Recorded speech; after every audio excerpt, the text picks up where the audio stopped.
markii la dhahaa meel ay ordana ordada ma ordi karo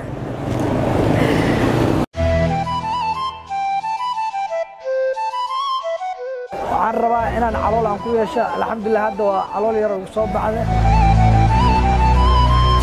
midda kale qofku markuu raashinka excessive ka qaato dee caloosha waa muruq dee way sii weynaanaysaa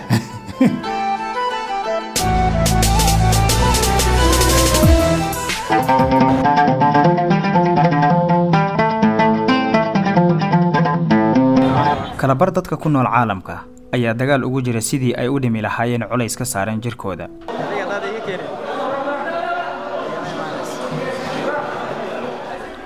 khubarada caafimaadkuna waxay aaminsan yihiin qofkii uu cuslaaday jirkiisu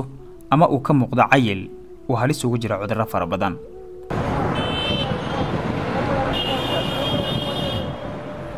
marka loo yimaado Soomaalida dad badan ayaa iyaguna dagaal kula jira cayilka hase ahaatee waxaa ka soo sokomartay caloosha oo noqotay hadda waxyaabaha loogu hadalhaynta badan yahay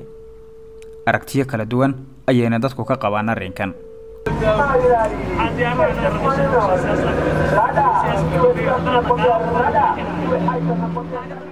qaar ayaa ku faana oo sheega in qofka caloosha leh uu u muuqdo qof mas'uul ah oo la aamini karo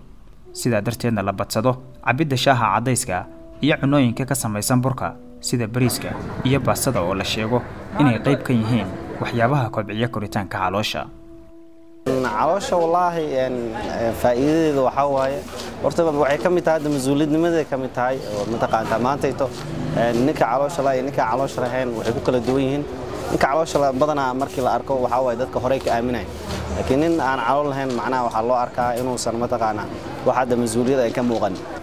waxaan rabaa inaan calool aan ku yeesho alxamdulillah hadda waa calool yar oo soo baxday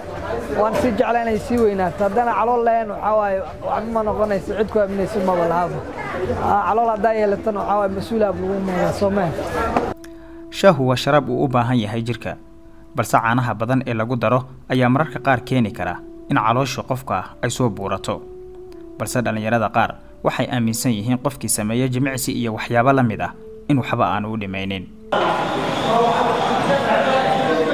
shay wali ku aaminsana intuu siid caloole iyo walbadan shan oo ku aaminsana qofkii oo training sameeyay amal ana ta sambol maalintii raabti shay halkooba dhame galabtina dhame laakiin training aan sameeyay madobnooni dheere madooni jima qaade laakiin dadka shay wali jeedada wal maalintii tuman koob 8 koob dhamaan jarqoyo training aan sameeyaan marka laga soo tago dadka ay faanka u noqotay caloosha waxaa jira kuwa kale oo dagaal kula jira iyaguna kuna bixiya kharash iyo waqti sidii ay u dhimi lahaayeen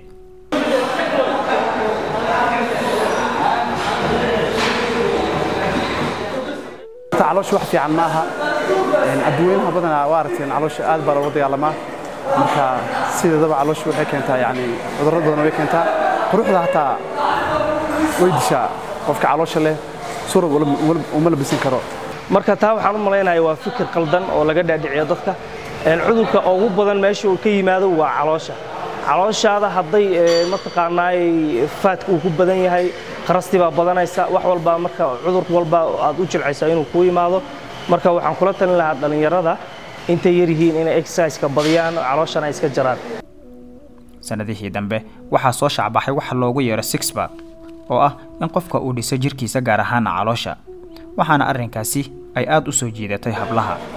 iyaguna waxay ka qabaan aragtiyo kala duwan gaar ahaan ragga caloosha leh xagga salaada kuma wanaagsano hadii la yiraahdo orod kuma wanaagsano xagga sariirtan aad ugu wanaagsano marka ragga caloosha leh inay iska jiraan baan doonayaa nin calool leh Soomaalihan horta way dib badan yihiin mid horeysa waa cudur badan yihiin cudur waxay qabaan dhiikar camal ku dhaca markaas ku dhaca qaadistiisa waa dib badan tahay markii la dhahaa meel ay ordana ordada ma ordi karo بس كنا على لهنا ما بلسكم مقركي حتى نك علاش له وحي أمي قطع إنه عافيمات كيس وهجاج هاي متى ذاك اللي تكن علاش أنقل محاول مودا إنه عذر لي هاي وحي قو حتى ما كله تقاند مركن كيك حتى إنه علال ويشت أنا وهذا والبعانة أساس ما قرتي متى ذاك اللي علاش وحي أمي قطع إنك إنه المال قبين هاي أم يسن والتاجر هاي وحين موجسارك نمدي صا استعمال كخضارته أيها الشيء إنه كان لحال لك قاعدة يرين تعيلك جرهانا دنك علاشة waxaana jira dad badan oo isticmaalay oo hore culayskoodu uu u badnaa iminkana wax badan ay ka dageen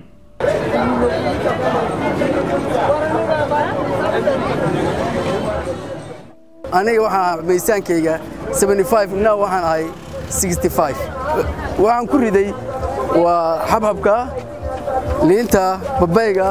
waxaas waa qudaartaas waaye caafimaad baa ku jira meeshaan baasti bariis ku riixi jirnay canjeero alaabtaana cunayaa 3 months cunaya wax kale ma cuno taaseed hase ahaatee isweydiintu waxay tahay maxaa keena caloosha caafimaadkase dhibaato intee leeg ayay ku haysaa marka caloosha waa artay area badan bay leedahay meelahana waxa weeye meelaha faadku uu ku badan yahay jirka maxaan ku raahdaa caloosha xuub oo dufanaha dul saaran